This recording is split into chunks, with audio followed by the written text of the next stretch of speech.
Hello les amis, c'est le moment de nous réveiller. Aujourd'hui, on prépare ensemble une véritable pépite gourmande, le San Sébastien Cheesecake, aussi appelé le Basque Cheesecake car il est d'origine espagnole.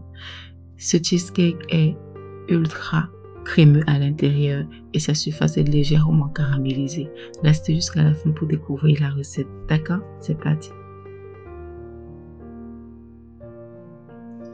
Alors, dans un premier temps, on va préchauffer le four à 210 degrés chaleur tournante, d'accord? Et dans un bol, on va mélanger d'abord le fromage frais. De préférence, prenez le type Philadelphia que on va détendre avec un fouet à main avant d'ajouter par la suite du sucre.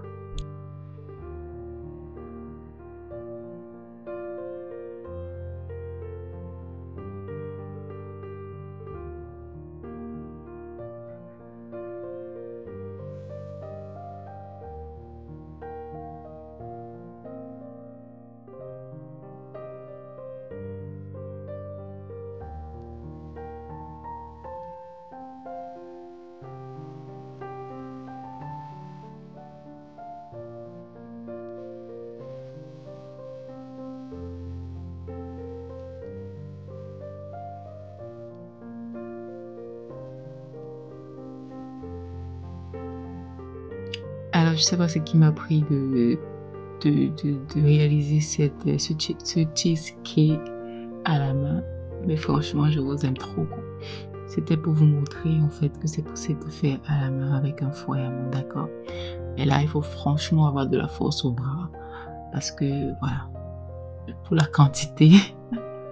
Alors, après avoir bien ramolli votre fromage frais, on ajoute le sucre et on continue à bien remuer jusqu'à ce qu'on n'ait plus de grumeaux. Ok?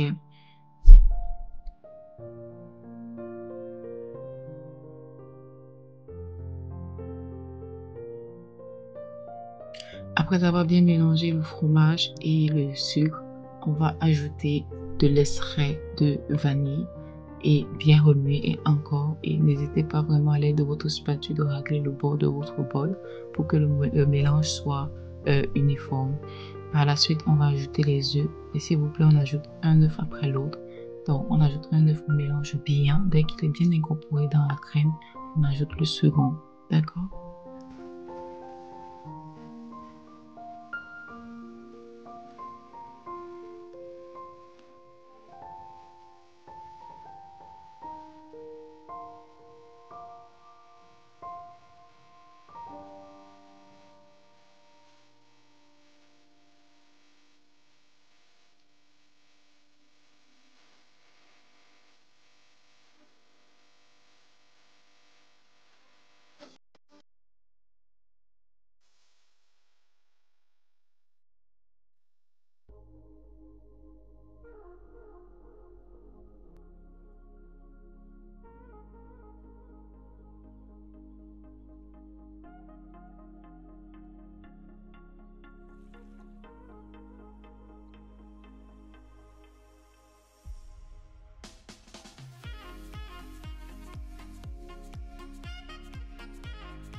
Après avoir bien mélangé les œufs, précisément après avoir bien incorporé les œufs, on va cette fois-ci ajouter de la crème liquide au-dessus de notre mélange.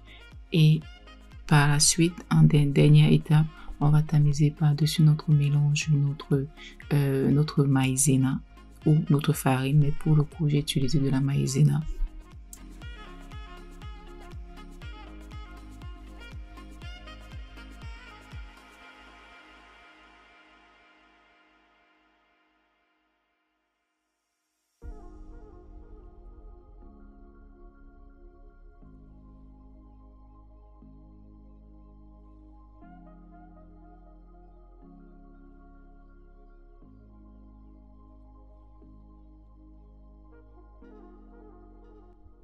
Notre crème, elle est prête. On va d'abord la déposer sur le côté et apprêter notre moule.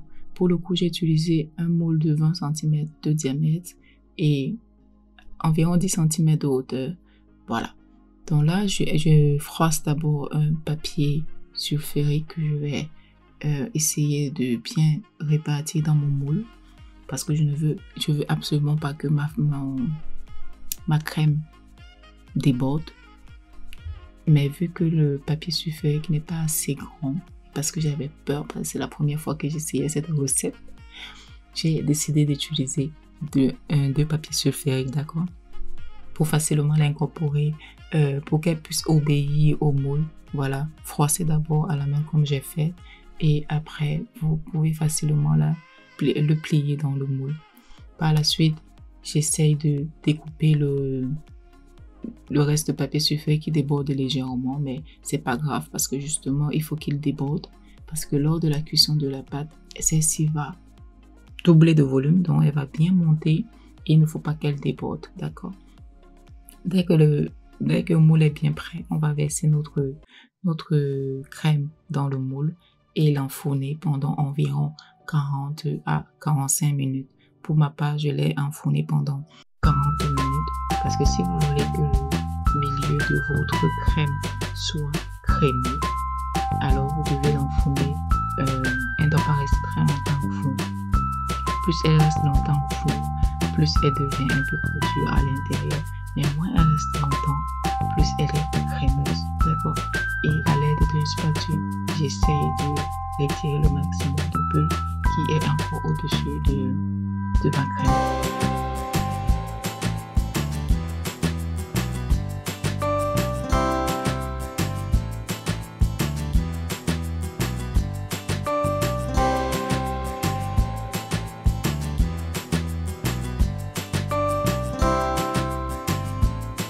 Alors après 40 minutes, mon San Sébastien cheesecake est prêt.